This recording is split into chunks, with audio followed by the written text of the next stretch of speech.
Hi, Kat here. Welcome to my channel. Today we're etching stemless wine glasses, and if you stick around to the end, I'm going to share with you some more Valentine's Day ideas.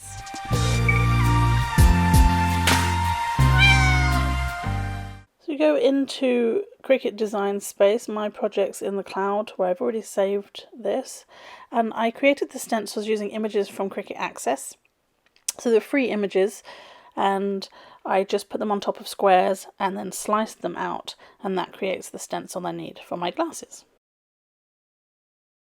Click Next, select the machine you're going to use, and it will show you on the mat where it's going to cut.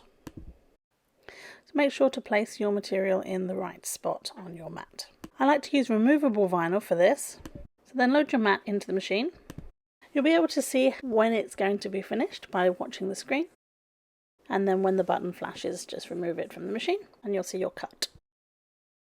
So now it's time to weed out the bits that you don't want in your stencil. So the bits that you actually want to appear on the glass with the etching cream, that's the bits you need to remove. Focus on what you're doing because it's very easy to pull out the wrong bits and reverse the stencil by mistake. So I'm going to speed this up a bit so you can see as I weed the stencil and get it ready to put onto the glass. Before putting any vinyl onto anything, make sure your surface is completely clean. I find alcohol and a paper towel works really well. Clean it up, make sure there's no fingerprints on there either underneath. So now you can put your transfer tape on top of your design. Press it down, make sure there's no bubbles, flip it over, make sure it's flat, and then flip it again and peel off the bag. Next, I cut slits all the way around because this makes it easier when putting a stencil onto a curved surface. Even then, you want to make sure that there are no bubbles and all the edges that are important are pressed right down. Next up, you need your safety goggles or glasses, Armour Etch or any etching cream that you are using, and a paintbrush. So I make sure to shake my Armour Etch before I start if I haven't used it in a while, and then I like to dip my brush and dab it on top of the stencil where I want. There are other techniques, but this is the one I prefer and it seems to work for me. So I'm going to speed things up a little bit because it is a slower process and I want to make sure that you see what I'm doing here. Make sure that it's full coverage. I do kind of a couple of layers and leave it on the glass for 15 minutes. So a little money saving tip, I like to take some of the extra Armour Etch off, put it back in the jar rather than flush it down the sink, and then rinse your brush with some dish soap right away. So now you want to rinse it under warm water, not hot, not cold, just warm water, and get that off as quickly as possible. In hindsight, I should have plugged the sink to make sure the vinyl and scraps were not going down it, but I did forget at the time. So get all the little bits off and make sure there's no Armour Etch left on the glass when you're done. So dry the glass off, and there we have the finished product. Now I'm going to speed up the process as we repeat with the next stencil.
Here are some more gift ideas you can make for Valentine's Day using your Cricut machine. I will see you on the next one. Thanks for watching.